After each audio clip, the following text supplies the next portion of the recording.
The New South Wales government has acquired 5,000 litres of a high-strength poison to help tackle the state's ongoing mouse plague. It comes with concerns the plague could reach Greater Sydney by August. Reporter Amelia Bernasconi joins us now from Tamworth in the state's northeast. Hi there, Amelia. So what's the chemical that's been acquired?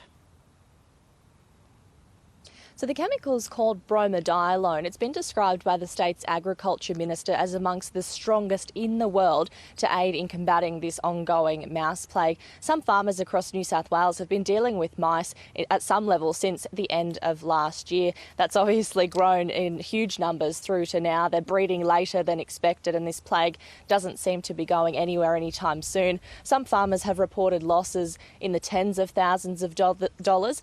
Others have been forced to burn hay, for example, and that could cost hundreds of thousands of dollars due to the mice infesting that with their droppings and just getting into that feed source.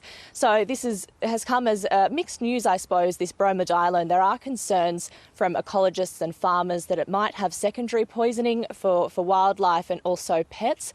But the trick is the state government's got hold of this 5,000 litres, about a week and a half's worth of the chemical, but it hasn't actually been approved by the national regulator, the Australian Pesticides and Veterinary Medicines Authority. So we're still waiting for that approval to come through, but the state government is very confident. They've got these 5,000 litres of bromadiolone from within Australia. They've also got quite a large shipment already on the way from overseas. Here's what the state's agriculture minister had to say a little earlier.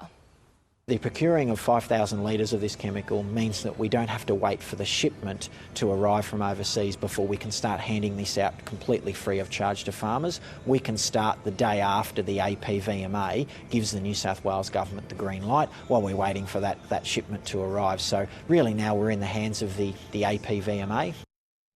You've had some frosty mornings there in Tamworth, Amelia. Has that had any impact on mice numbers?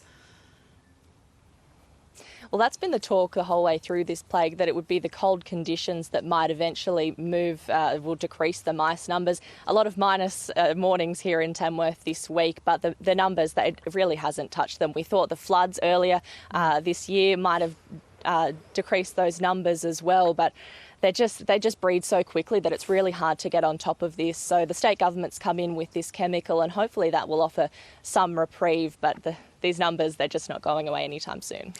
Now the mice moving south, Amelia, there's talk they could reach Sydney in a couple of months. Yes, let's hope not. But I guess the biggest thing with mice is them having a food source, and that's why they've been so happy and growing so busily, I guess, in the north and in the west, those high grain production areas of our state. So I think Sydney, I'm no expert, but I hope Sydney might be safe for now as the mice still have these strong food sources. But it depends on the weather as well. The warmer conditions often move them, but you won't be getting the numbers we have here, I certainly hope. They'll just move and breed and hopefully slow down as we head into winter. OK, we'll brace ourselves nonetheless. Amelia, thank you.